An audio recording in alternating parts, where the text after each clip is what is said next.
কিছুদিন আগে আমি একটি পেইন্টিং আপনাদের সাথে শেয়ার করেছিলাম, যে পেইন্টিংটি আমি অনেক আগে করেছিলাম, হয়তো 2024 সালে করেছিলাম। সেই পেইন্টিংটি কেমন যেন বলা যেতে পারে ঝাপসা ঝাপসা হয়ে গেছে, ঠিকঠাক মতো বোঝা যাচ্ছে না।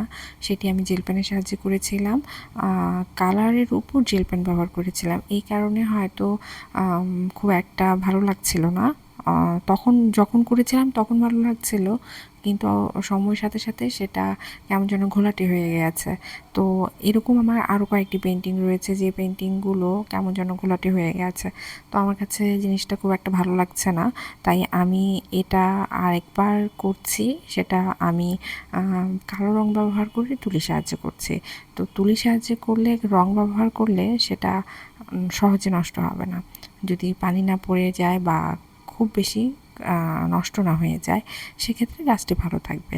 তো এখানে আমি যে কাজটি করছি, সে কাজটি হচ্ছে একটি ডাব বিক্রেতা তার সাইকেলে অনেকগুলো ডাব বিক্রি করার জন্য দাঁড়িয়ে রয়েছে, এবং সাইকেলের পাশে একটি কুকুরও রয়েছে। আর লোকটি লুঙ্গি পরে রয়েছে, এবং অতিরিক্ত গরম থাকার কারণে লুঙ্গিটি একটু উপরে উঠিয়ে কোমরের মধ্যে বেঁধে রেখেছে, এবং মাথায় রয়েছে একটি কাপড় বাঁধা। হ্যালো এভরিওয়ান, আমি ঋতু। কালার প্যালেট পেজে আপনাদের সবাইকে স্বাগতম। চলুন তাহলে এবার পেইন্টিংটি শুরু করে ফেলি। এখানে সব কিছু তো আমার করাই রয়েছে, জাস্ট আমি দেখে দেখে কালো রং ব্যবহার করে আমি কাজটি কমপ্লিট করছি। এখানে যেহেতু আমি কালো রঙের সাহায্যে পুরো কাজটি করেছি, মোটামুটি বলা যেতে পারে, কিন্তু আমার কাজ কথা বলতে বলতেই প্রায় শেষ হয়ে এসেছে। আর এখানে আমি এখন আপাতত কুকুরের কাজটা করছি।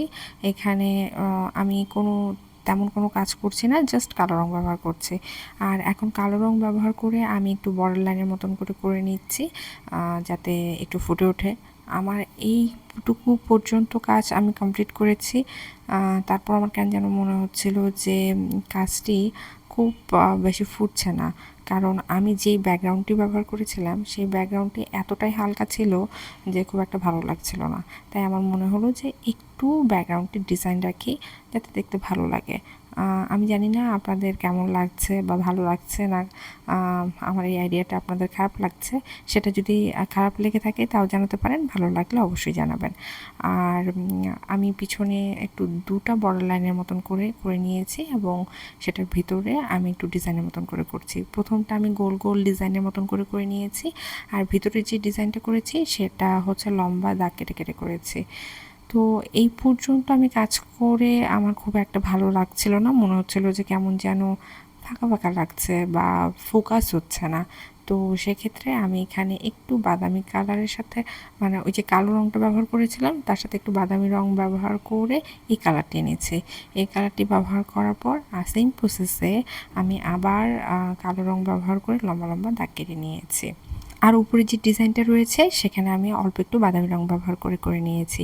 এই তো কাজ আমার শেষ। ভিডিওটি যদি আপনাদের ভালো লেগে থাকে, লাইক কমেন্ট শেয়ার করতে ভুলবেন না। ধন্যবাদ।